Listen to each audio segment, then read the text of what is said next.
नमस्कार, देवभूमि के दंगल में आप सभी का स्वागत है। मैं हूं आपके साथ गरिमा वाजपेयी। आज बात करेंगे आपदा के जख्मों पर मोदी के मरहम की।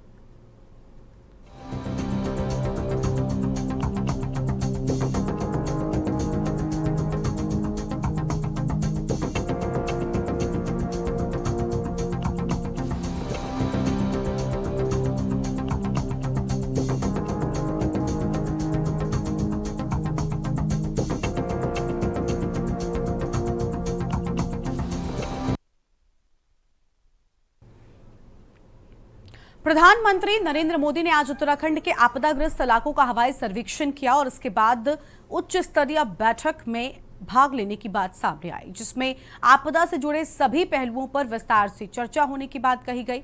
2013 में केदारनाथ में आई आपदा के बाद इस साल राज्य में सबसे अधिक आपदाएं आईं, जिसके कारण सरकारी संस्थानों की करीब 1900 करोड़ की संपत्तियां नष्ट हो गईं और बड़े स्तर पर गांवों को नुकसान भी हुआ है, जिससे जनहानि के साथ पशुहानि भी हुई। अभी भी आपदाओं व बारिश के कारण कई क्षेत्रों में भूधसाव जारी है। इस नुकसान के मद्देनजर राज्य सरकार ने 5702 करोड़ रुपए की राहत राशि केंद्र से मांगी है, जिसके लिए केंद्र की टीम भी निरीक्षण करके जा चुकी है। तो वहीं मुख्य विपक्षी पार्टी कांग्रेस के प्रदेशाध्यक्ष करण माहरा ने प्रधानमंत्री मोदी से उत्तराखंड के लिए 20,000 करोड़ का विशेष राहत पैकेज, भविष्य की चुनौतियों के लिए विशेषज्ञों की टीम की तैनाती और 5 सितंबर को प्रधानमंत्री नरेंद्र मोदी को लिखे पत्र में सारी बातें रखी गई। आज इसी पर विस्तार से करेंगे चर्चा। खास मेहमानों का पैनल हमारे साथ में होगा, लेकिन उससे पहले ये रिपोर्ट देखिए।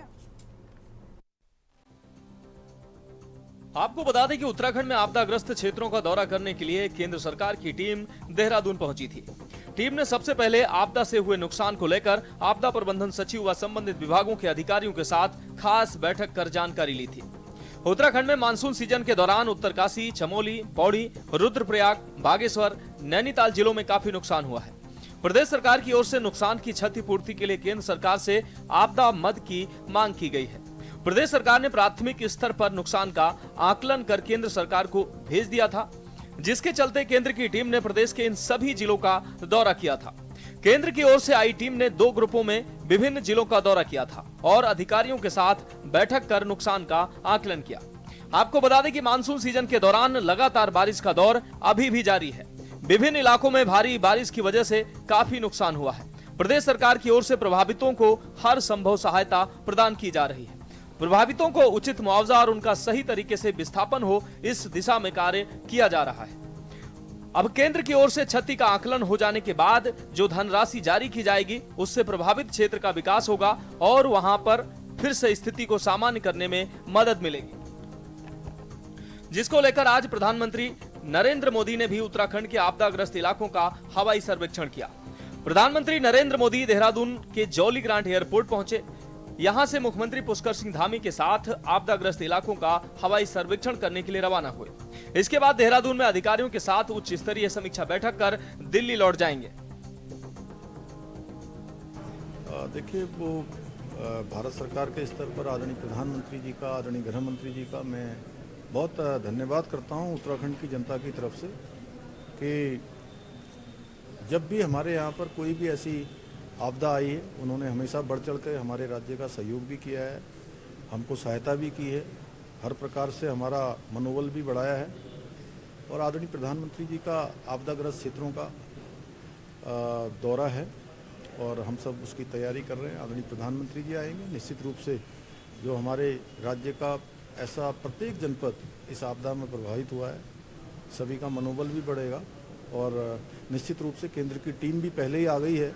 वो टीम यहाँ का पूरा सर्वे कर रही है, आकलन करके हमको जैसे जोशीमठ में, अन्य आपदाओं में भारत सरकार की तरफ से सहयोग मिला है, इसमें भी निश्चित रूप से हमको सहयोग मिलेगा। का दौरा करने जा रहे हैं, वो जितने हमारे यहाँ के लोग, आपदा क्षेत्र के लोग हैं, उनसे संवाद भी करने जा रहे हैं और निश्चित रूप से यहाँ उत्तराखंड का जो है चौमुखी विकास के लिए हमारे प्रधानमंत्री जी निश्चित रूप से यहाँ जो भी आपदा आ रखी है उसमें जरूर हमारे राज्य के लिए कुछ न कुछ जरूर है।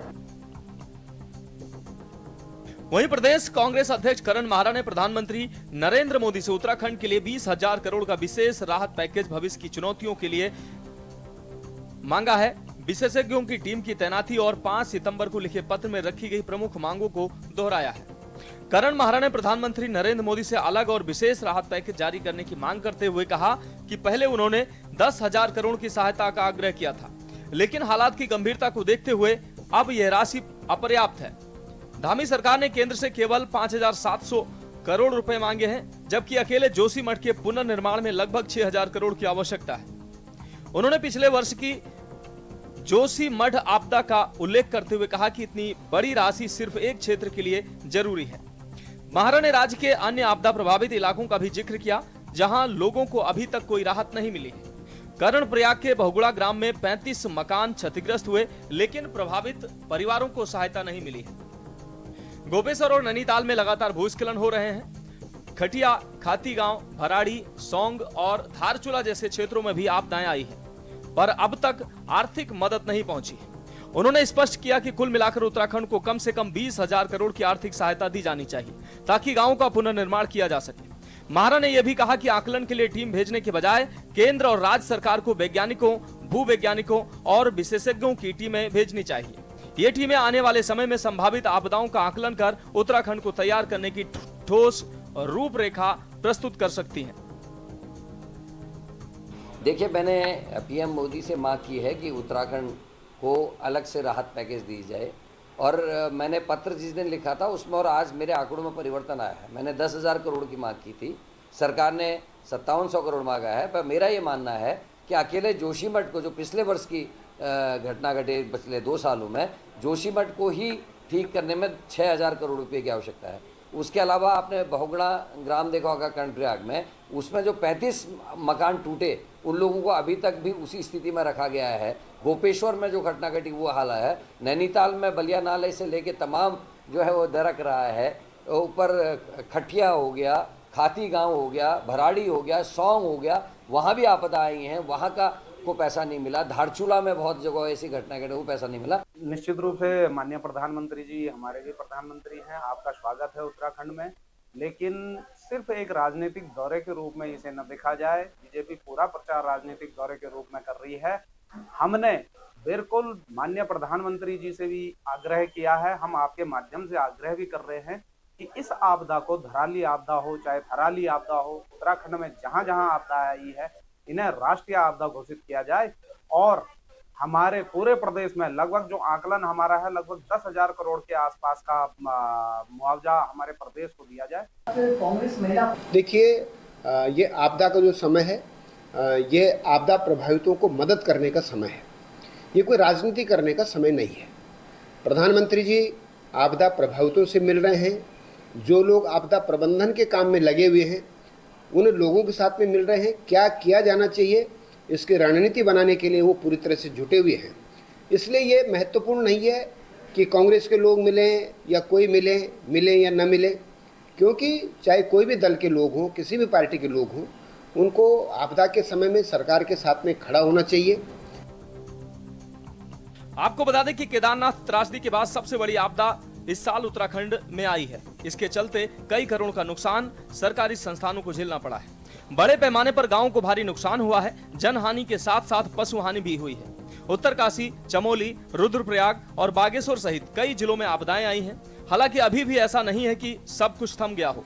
अभी भी कई जगह लैंडस्लाइड हो रही है, कहीं पहाड़ दरक रहे हैं। इसी नुकसान को ध्यान में रखते हुए राज्य सरकार ने केंद्र सरकार से 5,702 करोड़ की राहत राशि केंद्र से मांगी है, जिसके लिए केंद्रीय टीम निरीक्षण करके जा भी चुकी है। पीएम मोदी शाम को 4:15 बजे देहरादून के जौली ग्रांट एयरपोर्ट पहुंचेंगे। यहां से सीएम पुष्कर सिंह धामी के साथ आपदाग्रस्त इलाकों का हवाई सर्वेक्षण करेंगे। इसके बाद शाम को 5 बजे देहरादून में अधिकारियों के साथ बैठक करने के बाद दिल्ली रवाना होंगे। Uttarakhand desk report.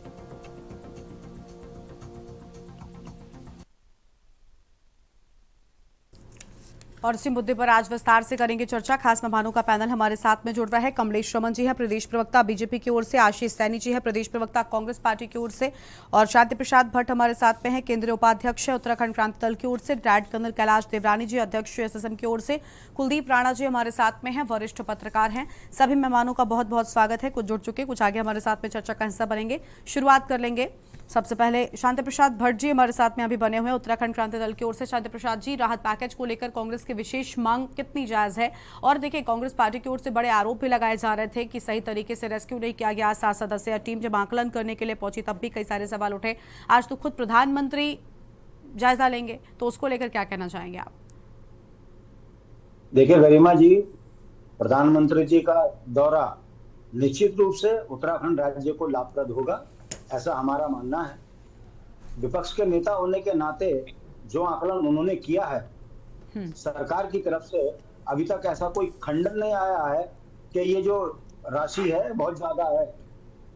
कारण मैं बता देता हूं आपको कि बिजली विभाग ने अपना अनुमानित खर्चा बता दिया है, जल संस्थान से लेकर जल निगम ने अपना जो अनुमानित खर्चा बता दिया है, ऐसे तमाम डिपार्टमेंटों ने बता दिया है कि अनुमानित इतना खर्चा है। लगभग मुख्यमंत्री जी ने भी 5,700 करोड़ का नुकसान मान लिया है। ऐसी स्थिति में जब ग्राउंड रिपोर्ट देखी जा रही है, जो उत्तराखंड में आपदा के मानक हैं, उन मानकों के हिसाब से देखा जाए तो जनहानि में जब तक जनता मिलेगी नहीं, मृत्यु मानी नहीं जाएगी। पशु जब तक निकलेंगे नहीं सामने, उनकी फोटो नहीं होगी, वो माने नहीं जाएंगे। तो ऐसे में जिनके होटल दरक गए, उनको कैसे सरकार मानकों में लेकर आएगी? क्योंकि पहाड़ों में होटल इंश्योरेंस के तो होते नहीं है, इंश्योरेंस होगा नहीं, मुआवजा मिलेगा नहीं। और आपदा राहत राशि 5,000, 4,000, 2,500 देना, ये यदि मानक है तो उसमें निश्चित रूप से सवाल खड़े होने हैं। प्रधानमंत्री जी का दौरा, उससे पहले केंद्र की टीम आना, जब केंद्र की टीम आ गई है तो अभी तक सरकार की तरफ से अनुमानित खर्चा उनके द्वारा क्या है, कितना नुकसान हुआ, ये रिपोर्ट अभी तक बाहर नहीं आई है। अब प्रधानमंत्री जी देहरादून से हवाई यात्रा करेंगे और हवाई जायजा लेकर क्या वो कैसे अनुमान लगा देंगे, ये समझ से बाहर है। क्योंकि ना तो सरकार की तरफ से कोई ऐसा बयान आया है कि जो केंद्र की टीम यहाँ आई है उन्होंने जो अनुमानित खर्चा बताया होगा उसको जो है प्रधानमंत्री जी उसका जायजा लेंगे, अगर कम होगा तो ज्यादा देंगे, ऐसी कोई बात नहीं है। हाँ, इतना जरूर है कि राजनीतिक रूप से एक बड़े मुखिया का उत्तराखंड में आना स्वागत योग्य कदम है, मगर पुराना इतिहास बताता है कि जोशीमठ के जो पीड़ित है उनको अभी तक लाभ नहीं मिला। वही 5-7 हजार करोड़ का जो है पिछली बार से लगातार लगा है कि करेंगे करेंगे, मगर वो मौत के मुआने में बैठे हैं, मजबूर हैं बेचारे उन्हीं हालात में रहने के लिए। यदि ये स्थिति अब भी होगी तो मैं पूछना चाहता हूं कि थराली से लेकर धराली तक पूरा उत्तराखंड दरक रखा है। ऑल वेदर रोड से लेकर तमाम branch road, district road disturb है, बिजली के पोल खत्म हो गए हैं। इसी तरीके से बड़े बड़े जल संस्थान के जो पाइपलाइन किलोमीटर तक गायब हैं। तो ये कैसे कर पाएंगे और कितनी जल्दी कर पाएंगे, बजट कब मिलेगा, अभी तो केवल आकलन ही हो रहा है। मेरा कहने का मतलब है, आपदा के लिए जो मानक हैं उस पर यदि सही तरीके से सरकार काम कर रही होती तो 1 महीने में आधा काम हो चुका होता। दुर्भाग्य है अभी केवल एस्टीमेट चल रहा है और इसी एस्टीमेट के बहाने आप अगली डिबेट में देखेंगे कि फिर हम ये चर्चा करेंगे कि जमीन पर हुआ कुछ नहीं है, मानकों की अनदेखी हुई है और आम लाभार्थी को उसका लाभ नहीं मिला है। अरे करोड़ों के होटल अगर खत्म हो गए किसी के, तो आप उसको कैसे आपदा में देंगे? मुख्यमंत्री जी अभी बता नहीं रहे हैं। और पुश्ता किसी के घर का ढह गया तो पुश्ते के लिए आपदा में कोई मानक नहीं है। और जो कोई जानवर मर गया तो आपदा में जब तक उसकी मौके की फोटो नहीं होगी तो आप उसमें आप मुआवजा नहीं ले सकते। ऐसे ही जो आदमी दब गए, अगर मकान के नीचे दबे हैं, जब तक उनकी फोटो नहीं होगी तो मुआवजा नहीं मिलेगा। ये कहने का मतलब है बहुत बड़ा लोचा है। देखते हैं प्रधानमंत्री जी कितनी राहत और कितनी छूट देते हैं और आम व्यक्ति को उसका कितना लाभ पहुंचता है। वैसे पुराने अनुभव ये कहते हैं कि भारतीय जनता पार्टी हर कार्यक्रम में फेल हुई है, जुमलेबाज साबित हुई है। और इस बड़ी दुर्घटना के बाद भी आगे हम देखेंगे कि जो पीड़ित हैं उनको लाभ नहीं मिल पा रहा है इन आपदाओं के मानकों के तहत। ठीक है, लौटेंगे आपके पास में। कुलदीप राणा जी हमारे साथ में हैं, वरिष्ठ पत्रकार हैं, बहुत स्वागत सर आपका। कुलदीप जी, क्या कहना चाहेंगे, प्रधानमंत्री के दौरे से क्या वाकई राहत बड़ी मिलेगी? क्योंकि इस बार एक के बाद एक, पहले धराली फिर थराली, अलग अलग जगहों पर, और उसके बाकी अगर पहले चारधाम रूट मार्ग की बात कर लें, सड़कों की बात कर लें, भूस्खलन जिस तरीके से हुआ, बहुत बड़ी आपदाएं हैं और हजारों करोड़ों का नुकसान। प्रदेश को हुआ है। देखिए बिल्कुल अभी केंद्रीय टीम जो आई थी, जो निरीक्षण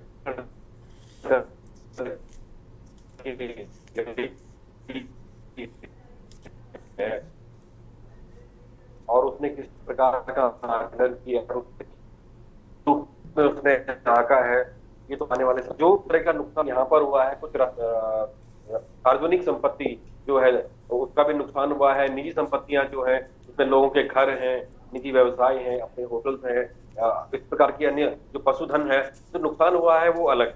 तो इन दोनों को अलग किस प्रकार से आंका गया है वो तो आने वाले समय में भी पता चलेगा चीजों को लेकर के। लेकिन इतना जरूर है कि जब संवैधानिक पद पर बैठा कोई व्यक्ति, चाहे प्रधानमंत्री हो या मुख्यमंत्री हो, ठीक है, या कोई मंत्री हो, इस तरीके से आग्रह से तो उसके बाद जो परिणाम निकल करके आते हैं वो नेतृत्व की संवेदनशीलता को दर्शाता है। कहीं ना कहीं वो नेतृत्व की संवेदनशीलता को दर्शाता है। वो ये दर्शाता है कि चीजों को लेकर के, स्थितियों को लेकर के, उसकी भावहीता को लेकर के, उसकी गंभीर करके कुलदीप जी माफी चाहेंगे, आपकी आवाज ठीक तरीके से नहीं पहुंच पा रही है। कुलदीप जी लौटेंगे हम आपके पास में, उससे पहले और मेहमान हैं उनको जोड़ लेते हैं। आपकी आवाज ठीक तरीके से नहीं आ रही है। हमारे साथ में कर्नल कैलाश देवरानी जी हैं, अध्यक्ष यूएसएसएम की ओर से। बहुत स्वागत सर आपका। सर क्या कहना चाहेंगे, प्रधानमंत्री का आगमन क्या वाकई प्रदेश को राहत देकर जाएगा? जय हिंद गरिमा जी, बिल्कुल। मैं तो इससे बहुत हमें बड़ी खुशी है कि हमारे जो देश के माननीय प्रधानमंत्री जी हमारे देवभूमि उत्तराखंड में आ रहे हैं, जो कि आपदा का प्रदेश बना हुआ है और जो भिन्न भिन्न परेशानियों से परेशान है। तो अगर हमारे देश के प्रधानमंत्री यहाँ पर आते हैं और वास्तविक धरातल की स्थिति के अनुरूप अगर वो कोई आर्थिक लाभ हमारे उत्तराखंड को देते हैं तो उसके मैं स्वागत करता हूँ और बहुत ही तहे दिल से मैं उनका अभिवादन करता हूँ। देखिए गरिमा जी, मैं एक चीज और कहना चाहता हूँ कि जो भी राशि यहाँ पर मिले, आर्थिक रूप से जो है मदद जरूर केंद्र की तरफ से मिलेगी, लेकिन धरातल में जो नुकसान हुआ है उसका वास्तविक ज्ञान न तो उत्तराखंड की जो ये भारतीय जनता पार्टी की सरकार है, इनके नेताओं को है, न शासन प्रशासन को है। इस जो बंदरबाट उसके बाद होगी, उससे मुझे साफ साफ नजर आता है कि कहीं ना कहीं जो है जो पीड़ित है उसको वहां तक ये पैसा पहुंचने में, ये मदद पहुंचने में जो है न्याय नहीं हो पाएगा। ये मुझे पूरा विश्वास है, क्योंकि ये पुराने आंकड़े स्पष्ट शब्दों में कहते हैं कि जो भी पुराना हमें ये देखने को मिला है कि जो ये बंदरबाट हुई है उसमें कभी भी न्याय पीड़ित के साथ हुआ ही नहीं है। एक चीज मैं और आपको बताना चाहता हूं कि prevention is better than cure. प्रधानमंत्री जी आप आकर के जरूर जो है आर्थिक मदद करेंगे, लेकिन बार बार जो ये आपदा हमारे उत्तराखंड में आ रही है, आखिर इसके रूट लेवल तक कब जाएंगे ये लोग? क्या रीजन है इसके पीछे? आखिर विकास के नाम पर हिमालय क्षेत्र, पहाड़ों के साथ जो दुराचार, व्यभिचार, खूबसूरत पर्वत जो देवताओं के वास के रूप में माने जाते हैं, उन पहाड़ों की छाती चीर कर सुरंगें बनेंगी बिना किसी पर्यावरण अध्ययन के। जंगलों पहाड़ों का दोहन होगा, जहां अविरल नदियों को बहाव का स्थान है वहां जबरदस्ती कब्जा करके बहाव के स्थान पर बड़े बड़े रिजॉर्ट, होटल और अवैध निर्माण होंगे, तो प्रकृति तो अपना रौद्र रूप दिखाएगी ना। अंधाधुंध अवैध निर्माणों के कारण पहाड़ अस्थिर हो रहे हैं। उत्तराखंड जैसा शांत प्रदेश आज आपदा प्रदेश बन गया है। आखिर ऑल वेदर रोड के नाम पर जो अतिक्रमण हो रहा है उसको सरकार क्यों उस पर विचार नहीं करती? आखिर क्यों आपदा को रोकने का प्रयास किया जाए? आपके आर्थिक मदद से क्या ये आपदाएं रुक जाएंगी? इस पे भी सरकार को विचार करना होगा। देखिए जो आल वदर के नाम पर जो अतिक्रमण सरकार द्वारा किया जा रहा है, ऐसा निर्माण किया जा रहा है जो आल वदर क्या एक बरसात के लिए रोडे जो है उसको झेल नहीं पा रही है। विकास की होड़ में जिस प्रकार उत्तराखंड का अस्तित्व मिटाया जा रहा है, लगता है कुछ ही दिनों के बाद देवभूमि एक मरुस्थल भूमि बन जाएगी। और जिसका ज्वलंत उदाहरण आपने थराली, धराली, ध्रुव प्रजा आदि कई जगहों में देख लिया है। और 2013 में केदारनाथ जैसी आपदा के बाद, त्रासदी के बाद भी उत्तराखंड सरकार के कानों में अगर जू नहीं रेंग रही है, तो आखिर बढ़ती आपदाओं के पीछे कहीं ना कहीं सरकार की कुनीतियां भी जिम्मेदार है। स्वयं कई नेताओं द्वारा नदियों के किनारे पे अनऑथराइज अतिक्रमण की शिकायतें देखने को मिल रही हैं। जब कोतवाली चोरी में संलिप्त हो तो फिर चोरी को कौन रोकेगा? तो गरिमा जी, ये बहुत बड़ा यक्ष प्रश्न जो है हमारी उत्तराखंड सरकार के सामने है। देखिए, हमारे उत्तराखंड में जब जब भी आपदाएं आई हैं, आपदा प्रबंधन की नाकामी साफ साफ नजर आई है। और इनकी नाकामी दूर दुरस्त करने के बजाय उत्तराखंड की जो सरकार है, इन्होंने सोशल मीडिया, प्रिंट मीडिया के माध्यम से झूठा प्रचार करवाकर स्वयं की अपनी पीठ को जो है थपथपाने का काम किया है। और दिल्ली के जो उनके आका है उनको खुश करने का प्रयास किया है, लेकिन धरातल पे पीड़ित की आवाज किसी ने सुनने की प्रयास ही नहीं की। दिखावे के लिए हवाई सर्वेक्षण तो हो रहे हैं, पर जमीनी का हकीकत, वास्तविक दर्द न मीडिया दिखाता है, न इस प्रकार किसी प्रकार उत्तराखंड की भ्रष्ट सरकार दिखा रही है।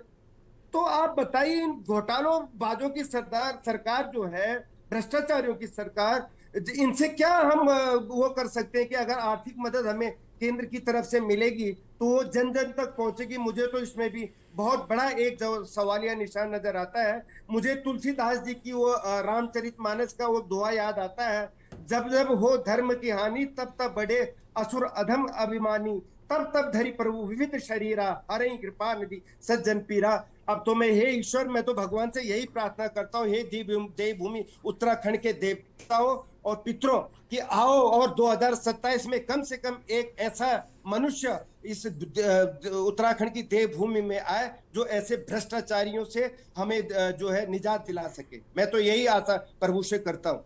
और मुझे नहीं तो कहीं भी नहीं दिखता कि हमारी उत्तराखंड की जनता की आवाज को सुनने वाला एक क्षेत्रीय दलों के अलावा कोई भी नेशनल पार्टी है। मुझे कहीं से भी ये आशाएं नजर नहीं आती। गरिमा जी, ठीक है, लौटेंगे आपके पास में। और मेहमान हमारे साथ में जुड़ चुके हैं। आशीष सैनी जी का रुख करेंगे, प्रदेश प्रवक्ता कांग्रेस पार्टी की ओर से अभी जुड़े हुए हैं। आशीष जी, क्या कहना चाहेंगे? राहत पैकेज क्या अब प्रधानमंत्री के आने के बाद जारी हो जाएगा? प्रदेश को प्रधानमंत्री के आगमन से कितनी राहत की उम्मीद है? प्रधानमंत्री जी आज उसका हवाई सर्वेक्षण कर रहे हैं और मुझे उम्मीद है कि मुख्यमंत्री और प्रधानमंत्री दोनों मिलकर एक आर्थिक पैकेज जो नुकसान से आकलन के लिए और नव निर्माण के लिए आवश्यक है, उस पर कोई न कोई घोषणा जरूर करेंगे। और उम्मीद है कि एक अच्छी सपोर्ट हमें उत्तराखंड को मिले कि हम इस आपदा से लड़ने की स्थिति में आ सके। देर से आए लेकिन दुरुस्त आए। ऐसी स्थिति में अगर प्रधानमंत्री यहाँ पर आए तो हमें उनको आशा और विश्वास से हम देख रहे हैं कि वो एक बेहतरीन पैकेज वो बिहार की तरह ना करें, हम बाद में देंगे, इतना देंगे, लेकिन वो दे दें और हम उसको जो हमारे नुकसान जिन लोगों का हुआ है उनकी मदद कर सकेंगे। अभी भट्टी ने बहुत बारीकी से बताया कि जिनके होटल्स इन्होंने लीज पे लिए, अब वो उनकी लीज का नुकसान हुआ है तो वो भी आकलन में शामिल हो। कुछ जगहों पर ऐसा है कि सीधे सीधे उनके आवास में नुकसान नहीं हुआ, लेकिन जो आसपास का पहाड़ है उसमें नुकसान हो चुका है, तो उसके लिए भी एक पैकेज की घोषणा हो। उत्तराखंड राज्य जीएसटी ज्यादा देता है और हमारे ऊपर जो खर्च है वो कम है। तीसरा जो सबसे महत्वपूर्ण काम है, जो ऑल वेदर रोड के नाम पर ये जो आपदा का निमंत्रण पत्र बीजेपी के लोगों ने छापा है और केवल उन उद्योगपतियों के हित में जो उनको चंदा देते हैं, और कहीं ना कहीं जैसे खनन का सारा काम गुजरात से कंपनी को दे दिया, कलेक्शन का अंधाधुंध खनन हो रहा है। प्रधानमंत्री जी जब हवाई जहाज में बैठ के नीचे देखें तो उनको ये देख लेना चाहिए कि ये जो आपदा है ये प्राकृतिक आपदा कम और आमंत्रित आपदा ज्यादा लग रही है, और इस आपदा को आमंत्रित करने का काम जिन बीजेपी के लोगों ने किया है वो उत्तराखंड के नहीं है, वो सब दिल्ली के इनके उद्योगपति चंदा देने वाले मित्र हैं, उनके इशारे पर किया गया। प्रधानमंत्री को ये भी बताना चाहिए कि पीएम केयर फंड में उस कंपनी से चंदा क्यों लिया गया जिस कंपनी ने जोशीमठ का सारा शहर फंसाने का काम किया, जिन्होंने उत्तरकाशी जैसा जो कांड था उसको आमंत्रित किया। तो वो जो चंदा है उनका चंदा भी वापस हो और वो पैसा उत्तराखंड के डेवलपमेंट में इस्तेमाल हो। प्रधानमंत्री जी अपनी गलतियां स्वीकार करें कि उनके द्वारा जाने अनजाने में जो गलतियां हुई हैं उनको ठीक करने का काम करें, और मुख्यमंत्री जी भी जिम्मेदारी लें कि वो उत्तराखंड के मुख्यमंत्री हैं, उत्तराखंड की जनता के प्रति जवाबदेही उनकी ज्यादा है। वो प्रधानमंत्री जी के प्रति जवाबदेही के बजाय उत्तराखंड के प्रति जवाबदेही ज्यादा रखे और राज्य के हित में जो आवश्यक पैकेज की जरूरत है, जिन बिंदुओं को अभी हो सकता है भट्टी भी ना उठा पाए हो, कुछ ऐसे चीजें जिनसे जिन लोगों को आपदा में नुकसान हुआ है लेकिन वो सीधे सीधे प्रभावित नहीं दिखते, यानी वो पटवारी के रिकॉर्ड में नहीं आएंगे वो, लेकिन आपको उनको मानवीय आधार पर और नई तकनीक, नए जो रूल्स आप बनाएंगे उसके आधार पर उनको आपदा प्रभावित मानकर आर्थिक सहायता करनी जरूरी है, ताकि उत्तराखंड की अर्थव्यवस्था चौपट न हो। ठीक है सर, लौटेंगे। कमलेश रमन जी भी हमारे साथ में, प्रदेश प्रवक्ता बीजेपी की ओर से जुड़ चुके हैं। बहुत स्वागत कमलेश जी आपका। कमलेश जी, क्या कहना चाहेंगे? अभी कांग्रेस पार्टी के प्रवक्ता को आपने सुना कि भले देर आए दुरुस्त आए, लेकिन अब उम्मीद हर किसी को यही है, क्योंकि राजनीति से पहले मुझे लगता है लोगों के हित के बारे में सोचना चाहिए। प्रदेश में जिन लोगों का इन आपदा में नुकसान हुआ वो सबसे ज्यादा परेशान है। देखिए गरिमा जी, सबसे पहले तो मैं जो हमारे आपदा पीड़ित है, मैं उनके लिए अपनी संवेदनाएं प्रकट करना चाहूंगी। जो लोग जो है मृत्यु को भी प्राप्त कर चुके हैं। और रही बात कि आज प्रधानमंत्री जी उत्तराखंड के अंदर हैं और वो लोगों के बीच में भी होंगे, और वहां पर एक बैठक भी होगी जिससे ये आकलन किया जा रहा है कि कितना हमें नुकसान हुआ है और क्या नहीं हुआ है।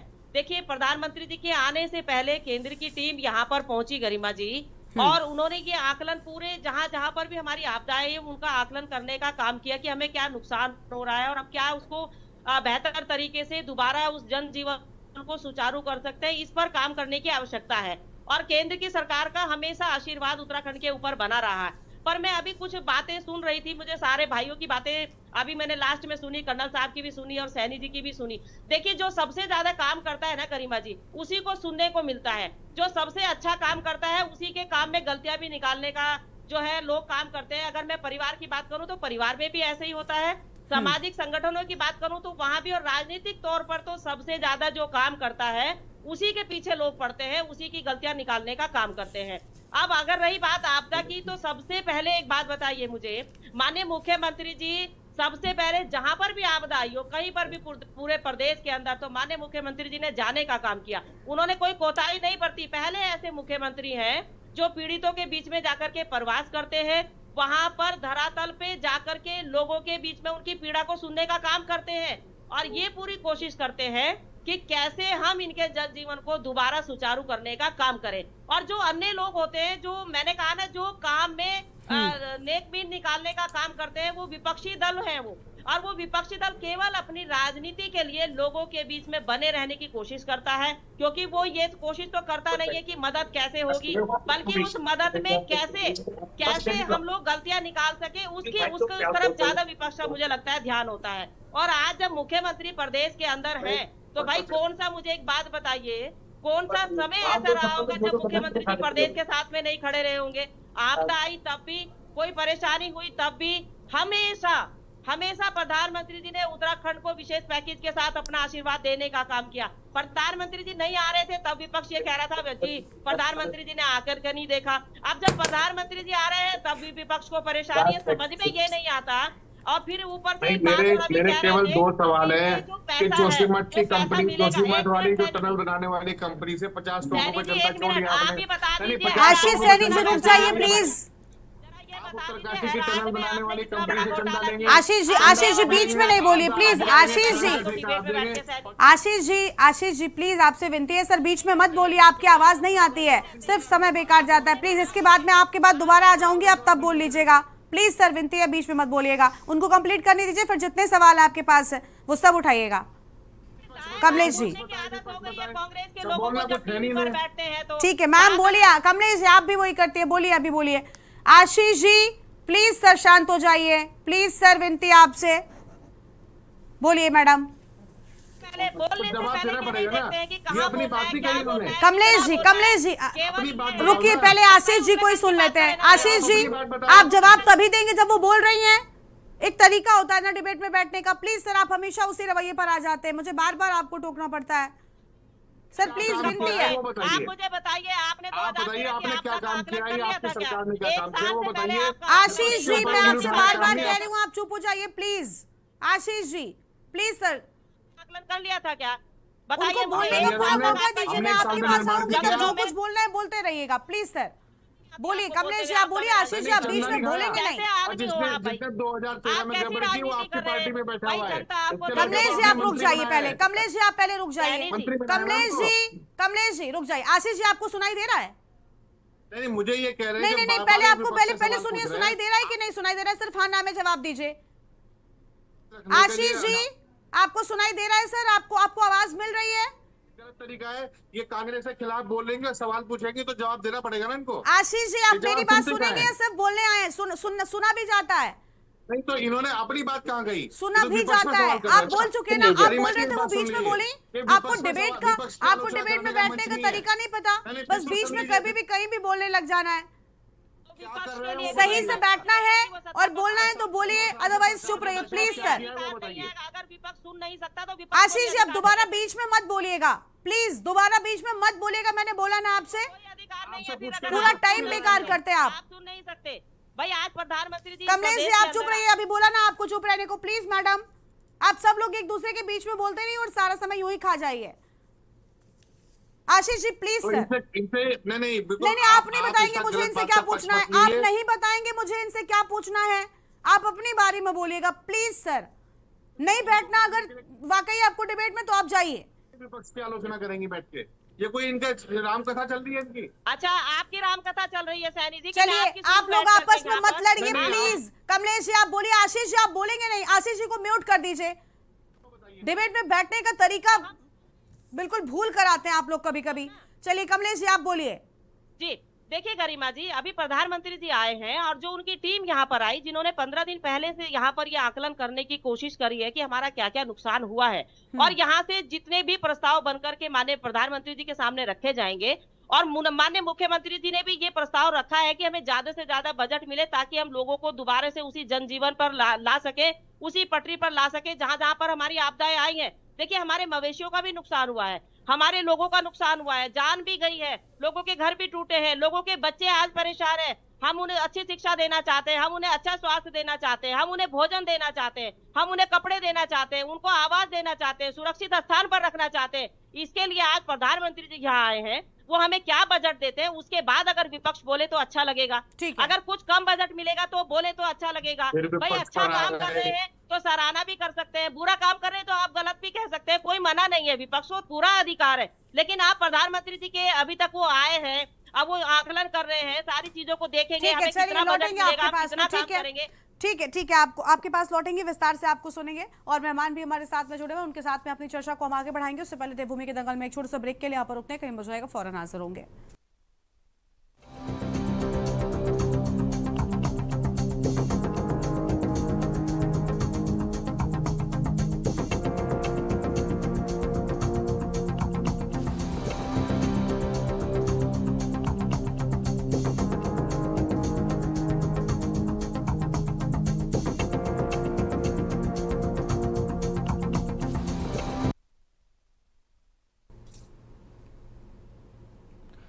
ब्रेक के बाद देवभूमि के दंगल में आप सभी का स्वागत है। खास मेहमान हमारे साथ में लगातार बने हुए, वापस से अपनी चर्चा की हम शुरुआत कर लेंगे। कुलदीप जी के पास एक बार फिर से चलते। कुलदीप जी आवाज मिल रही है आपको हमारी? जी कुलदीप जी, क्या थोड़ा इंतजार वाकई जायज है? थोड़ा इंतजार किया जाना चाहिए? प्रधानमंत्री क्या राहत पैकेज में देते हैं, कम से कम ये तो देखना चाहिए, उसके बाद विपक्ष को चीखना चिल्लाना चाहिए। देखिए बात तो सही है, लेकिन ये हमारे राजनीतिक दलों में थोड़ा सा देखने में मिला है कि राजनीतिक रूप से धैर्य बड़ा कमजोर होता जा रहा है सभी का, चाहे सत्ता पक्ष हो या विपक्ष हो। और दोनों अपनी बात कहना चाह रहे हैं, लेकिन क्या कहना चाह रहे हैं, वो जनता को क्या संदेश देना चाह रहे हैं, वो स्पष्ट नहीं। आपस प्रवक्ताओं को ये समझना चाहिए कि वो अपनी राजनीतिक पार्टी का चेहरा है टीवी पर, जिसको इस समय हजारों लाखों लोग देख रहे हैं। उनकी पहचान, पार्टी की पहचान उनके दिए गए वक्तव्य से जाएगी, उनका भरोसा, जनता का भरोसा उन्हीं चीजों से उठ करके आए। और हम एक गंभीर विषय पर डिबेट कर रहे हैं। ये विषय बड़ा गंभीर है, क्योंकि उत्तराखंड प्रदेश का एक बहुत बड़ा इलाका, क्षेत्र जो है वो आपदा ग्रस्त रहा है और बड़ा नुकसान राज्य को हुआ है, राज्य की जनता इस पीड़ा को झेल रही है।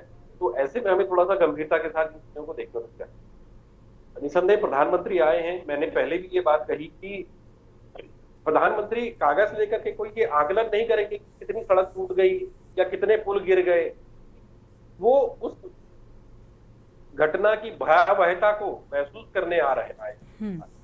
एक राजनेता जो आता है, जो संवैधानिक पद पर बैठा है, उससे हम यही अपेक्षा भी करते हैं लोकतंत्र, क्योंकि वो हमारा चुना हुआ प्रतिनिधि है, जनता का चुना हुआ प्रतिनिधि है, तो वो दर्द को महसूस कर सके कि क्या नुकसान हुआ है, उसकी क्या रेमेडी हो सकती है।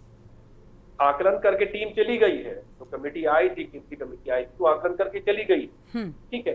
अब प्रधानमंत्री का ये दौरा उस आकलन को पर तय होगा कि भाई ये इसमें और ज्यादा होना चाहिए, कम होना चाहिए, कितना सही हुआ है, या पुनर्मूल्यांकन होना चाहिए, आकलन होना चाहिए। इस तमाम सारी चीजें इस दौरे के से तय होंगी। वो देखेंगे कि वास्तव में चीजों को लेकर के कि भाई नुकसान जो हुआ है, जनता किस तरह से पीड़ित है, क्योंकि प्रधानमंत्री उत्तरकाशी भी आते हैं, बद्रीनाथ भी आते हैं, केदारनाथ भी आते हैं, शायद उत्तराखंड का कोई जिला हो जहां प्रधानमंत्री ना गए हो। ठीक है, तो ये अच्छी बात है कि वो आए हैं, उसको देखें। हमें थोड़ा इंतजार करना चाहिए कि क्योंकि महत्वपूर्ण है, इसके बाद जो राहत मिलने जा रही है केंद्र के द्वारा वह महत्वपूर्ण है। दूसरी चीज ये है कि अक्सर ये देखने में आता है, अभी संत प्रसाद भट्टी ने भी ये बात कही थी।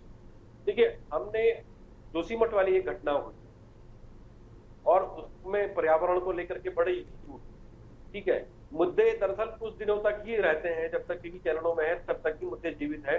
जिस दिन पत्रकारों ने उन विषयों को दिखाना कम किया, जनता ने या राजनेताओं ने, राजनीतिक दलों ने भी उन मुद्दों को भुला दिया। ये अक्सर देखने में आया है। जोशीमठ को लेकर के एक बड़े राहत पैकेज की घोषणा, जो जोशीमठ में जो पीड़ित लोग हैं उनको वहां से रिलोकेट करने के लिए, नई जगह शिफ्ट करने के लिए भी बात हुई थी, उनके लिए हट्स भी बनाए जा रहे हैं। आज लगभग 2-2.5 साल के बाद क्या स्थिति है, कितने लोग उन हट्स में रह रहे हैं, कितने लोगों को स्थानांतरित किया गया है? जो मुझे जहां तक ध्यान है, शायद 1000 करोड़ से ज्यादा का राहत पैकेज वहां पे तो रिकवरी और पुनर् के लिए जारी हुआ था, उस क्षेत्र की रिकवरी के लिए, उसके पुनर्गठन के लिए, पुनर्स्थापना के लिए। ठीक है, आज वहां क्या स्थिति है?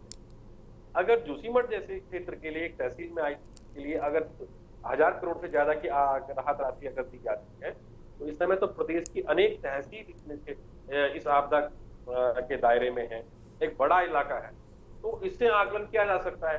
दूसरी चीज ये है कि हमें एक चीज और भी देखनी चाहिए।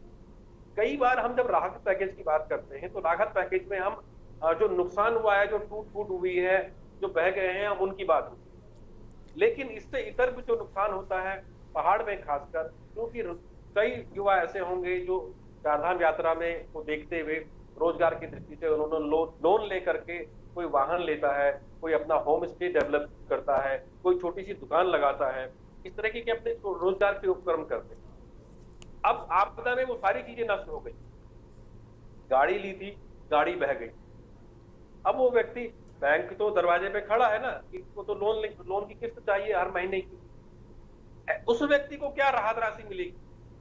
उस पूरे राहत में, इस पैकेज में उसके लिए क्या व्यवस्था होगी? जिसका होम स्टे पूरा बह गया, जो उसका रोजगार का मुख्य साधन था, जहां से उसको कोई आर्थिक लाभ होता तो वो अपने बैंक की किस्त जमा करता, उसके लिए इस राहत पैकेज में क्या व्यवस्था होगी? ठीक, तो हमें इन तमाम सारी चीजों को भी इसमें देखना होगा कि सरकारें क्या इन चीजों को देख रही। दूसरी बात यह भी है गरिमा जी कि बहुत सारी चीजें राज्य सरकार के पास किया जो उसके क्षेत्र में है। उन क्षेत्र के लोगों का बिजली का बिल क्या सरकार ने माफ किया है? उन क्षेत्र के लोगों का पानी का बिल क्या सरकार ने माफ किया है? वो अनेक राजस्व से जुड़ी हुई चीजें जो राज्य सरकार के दायरे में है, क्या उन क्षेत्रों, उन चीजों को राज्य सरकार ने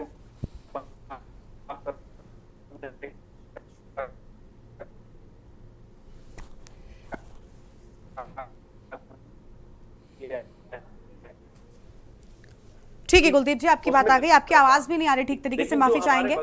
ठीक है कुलदीप जी, आपकी आवाज ठीक तरीके से नहीं आ रही। कैलाश जी कुछ कहना चाह रहे थे बीच में। कैलाश जी, प्रधानमंत्री के आने के बाद ही कहीं ना कहीं और ज्यादा गंभीरता और पैकेज में ऐसा माना जाता है कि उम्मीद शायद बढ़ोतरी की और ज्यादा हो जाए, क्योंकि स्थितियां वाकई बहुत खराब है। देखिए, मैं सच में बताऊं, मैं उस टाइम जब थराली में आपदा आई थी तो मैं अपने सर्विसमैनों की टीम को, जितने भी पूर्व सैनिक थे, कम से कम हम 22-25 लोग हम जो है रस्सियों के बल पे 28 किलोमीटर पैदल चल के, और सबसे पहले हम लोग थे, चाहे उसको किसी मीडिया ने नहीं दिखाया, सोशल मीडिया, प्रिंट मीडिया ने, किसी ने नहीं दिखाया। आई एम लीस्ट बॉदर, मुझे वो पब्लिसिटी चाहिए नहीं थी, लेकिन हमें इतना संतुष्टि हुई कि हम धरातल में गए और हमने वास्तविकता को देखा। और इसीलिए मैं बार बार मेरे मन में जो संशय है वो पैदा हो रहा है। जब हम वहां पर गए, हमने देखा कि न्यूज़पेपर में कुछ आ रहा है, टीवी चैनल्स कुछ दिखा रहे हैं, लेकिन जो जनता है वो त्राहिमाम मचा है, वो उसके बीच में, उसके सिर के ऊपर छत नहीं है और बारिश लगातार हो रही थी। कहाँ जाए वो बेचारे? खाना खाना तो चलो एक दो दिन वो भूखा रह सकते हैं, लेकिन उस मौसम में इतनी भीषण बारिश में वो जाए तो कहाँ जाए? छोटे बच्चे हैं, और एक तो वैसे ही आपदा से वो त्रस्त है कि उनके परिवार के जन जो है उनका पता नहीं है, वो कहाँ चले गए, बह गए, डूब गए, उनका कोई अता पता नहीं। ऊपर से सरकार की तरफ से जो है एक हवाई सर्वेक्षण होता है और कुछ धरातल पे कुछ है ही नहीं। वहां पे एक हफ्ते बाद हम वहां 3-4 दिन रहे और हमें पता हमने कैसे अपना दिन वहां पे निकाला, हम भी भूखे रहे। और मेरे वहां पे कनेक्टिविटी नहीं थी, मैं आपको नहीं तो वास्तविक वो दिखाता, मेरी आपके चैनल से बात भी हुई थी, लेकिन मैं मजबूर था, न वहां कनेक्टिविटी थी, न वहां पे मोबाइल चार्जिंग की सुविधा थी, न लाइट थी, मैं क्या करता? तो मैंने तब देखा कि आखिर पब्लिसिटी तो दुनिया मीडिया के द्वारा बहुत सारी होती है कि नहीं सरकार ने सब कुछ जो है बिल्कुल नियंत्रण में किया हुआ है, लेकिन वास्तविक धरातल में ये हुआ है या नहीं हुआ है, हम सरकार को ब्लेम नहीं कर रहे हैं। ये सच्ची कहानी ये है कि क्योंकि स्थिति ऐसी थी, ऐसी स्थिति की रोड बिल्कुल नदी में बिल्कुल बह चुकी थी, कुछ दिख ही नहीं रहा था, और हम पहाड़ों से रस्सियों के बल में, मेरे पास वीडियो है उसकी, रस्सियां पकड़ पकड़ के हम गए थे। आई एम 58 ईयर्स ओल्ड, लेकिन मैं फिर भी गया, मैंने कहा नहीं मैं जाऊंगा क्योंकि मेरे उत्तराखंड की उसका सवाल है। और वहां पर जब देखा कि खाने की तो बात छोड़िए, अगर वहां लोकल जो सब्जी थी वो, अगर उसके अलावा उनके पास गैस खत्म हो गई थी, जो मैं जिस होटल में मैं रुका उसने बोला सर हमारे पास अगर थोड़ा लकड़ी है इससे आप खिचड़ी बना के खा सकते हो तो खा लो, अदरवाइज ना लाइट है ना गैस है, बताइए क्या करते? तो इसके लिए सरकार को धरातल पर देखना होगा, और ये आपदाएं बार बार आती नहीं, अब मुझे लगता है देखिए सरकार के मुखिया पहुंचे हैं तो अब चीजों को कम से कम और बेहतर, 7 सदस्यीय टीम आकलन करके आ गई है कैलाश जी। अब जब प्रधानमंत्री भी देखेंगे तो शायद स्थितियों को और गंभीरता के साथ में समझ सकें, तो थोड़ा इंतजार मुझे लगता है किया जाना चाहिए, उसके बाद अहम बातें हम आगे बढ़ाएंगे। ठीक है कैलाश जी लौटेंगे, आशीष जी कुछ कहना चाहते हैं, बोलिए सर। देखिए गरिमा जी, मेरा ये जो कहना है वो आप जरा अगर एक सेंटेंस सुन लेंगे तो आप समझ लेंगे। मेरा ये कहना है कि डिबेट आपके चैनल पर रखी गई, आपने मुझे समय दिया, मैंने अपने जो सवाल थे वो आपके सामने रखे। तो सरकार का काम है या तो उन सवालों का जवाब दे और ये बताए कि इन 6-8 महीनों में इन्होंने किया क्या है। लेकिन कमलेश जी को आपने हर बार या बीजेपी के लोगों को अलाउ कर रखा है कि वो आए और कांग्रेस को गाली देना शुरू कर दें। अगर आपको कांग्रेस को ही गालियां दिलवानी है तो एक आधे घंटे का अलग से प्रोग्राम रख ले, उसमें कांग्रेस के खिलाफ बोले। अगर इससे आपदा प्रबंधन होता हो तो हम बिल्कुल तैयार है, हमारे मुंह से ची की आवाज भी नहीं निकलेगी। नंबर 1 बात। दूसरा, हमने इनसे आपके ही चैनल पर डिबेट थी जब आपदा प्रबंधन की तैयारियों को लेकर बैठक थी, मैंने और बीच में एक डिबेट में मैंने एक सवाल पूछा था कि आपदा प्रबंधन के राज्य मंत्री कहाँ है, आपदा प्रबंधन के कैबिनेट मंत्री कहाँ है, ये कहाँ है ये लोग? पूरा आपदा निकल गई, आज प्रधानमंत्री जी भी बिल्कुल तैयार हेलीकॉप्टर में आए हैं। दूसरा सवाल ये है कि जिन कंपनियों से के गलत निर्माण से और बिना सॉइल रिपोर्ट के या बिना जियोलॉजिकल सर्वे के आप जो निर्माण कर रहे हैं उससे जो नुकसान हो रहा है उसकी जिम्मेदारी किसकी है? ये जो आपदा को निमंत्रण पत्र छाप छाप कर जो बार बार बुलाया जा रहा है कि आइए उत्तराखंड में और बर्बाद कर दीजिए हमें, इसकी रिस्पॉन्सिबिलिटी किसकी है? ये जो बार बार यहाँ पर आकर विपक्ष को कोसते हैं, हमारी रिस्पॉन्सिबिलिटी नहीं है। हमने किसी कंपनी से चंदा नहीं खाया, हमने किसी ठेकेदार से पैसे नहीं लिए। हमारी जिम्मेदारी है कि जो उत्तराखंड के लोगों को नुकसान करे वो कंपनियों को ब्लैकलिस्ट करे, जो निर्माण गलत हो रहे हैं उनको तत्काल रोका जाए। 300 बड़े डैम थे जिनके निर्माण पर रोक लगी थी एनजीटी और सुप्रीम कोर्ट के आदेश पर, जब हमारी सरकार थी। हमारी सरकार ने 1 सेकंड में सारे बंद करने का काम किया, कोई आवाज हमने सुप्रीम कोर्ट में उठाई। ये बार बार उन कंपनियों चंदा ले रहे हैं और यहाँ पर बैठकर विपक्ष की आलोचना कर रहे हैं। तो गरिमा जी मेरा सवाल इस पर था, और ये जो आप बार बार कहते हैं कि विपक्ष का हो हल्ला या विपक्ष का शोर, हमारी जिम्मेदारी है उत्तराखंड की जनता के प्रति कि हम आवाज बुलंद करें, चाहे आप उसे स्वीकार करें या ना। ठीक है सर, आपका कंप्लीट हो गया। देखिए सर, आप ऐसा तो है नहीं कि पहली बार बैठे हैं, इसके पहले भी कई बार चर्चा में बैठे हैं। बहुत आसान होता है बस ये कह देना कि बीजेपी को इसीलिए बुलाया गया कि वो कांग्रेस को गाली दे। सर ना तो बीजेपी से हमारा कोई कनेक्शन है ना कांग्रेस पार्टी से। आप अगर सिर्फ चिल्लाते रहेंगे तो वो कैसे जवाब देंगे? अभी आप बोल रहे थे, मैं आपको बीच में बोलना चाहती थी लेकिन मैंने आपको नहीं टोका ना, क्योंकि आपकी बात भी सामने निकल कर आए और आप अक्सर ये चीज करते हैं, तो इसीलिए फिर आपको रोकना पड़ता है। बीच में मत बोले, वो कंप्लीट कर लें, फिर जो बोलना है, जितने सवाल उठाने उठाइए। टीवी पर बैठे हैं हम लोग, ये समझिए कि कम से कम टेक्नोलॉजी का तो कम से कम समझिए।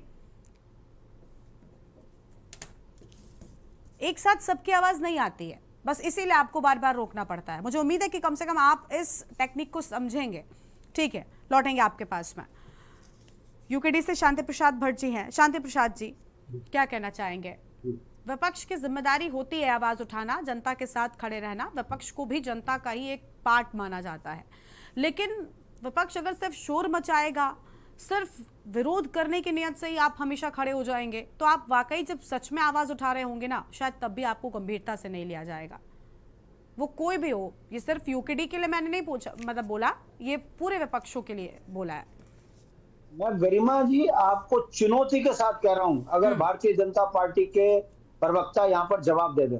हाँ। मैं सिर्फ यही कह रहा हूं कि उत्तराखंड में आपदा के जो मानक हैं, हाँ। उन मानकों में अगर कोई व्यक्ति मरता है, नहीं, उसकी लाश मिलनी जरूरी है। आपने 7 पहले साल से भी पहले उसे मृत घोषित कर सकते, मुआवजा कैसे दोगे?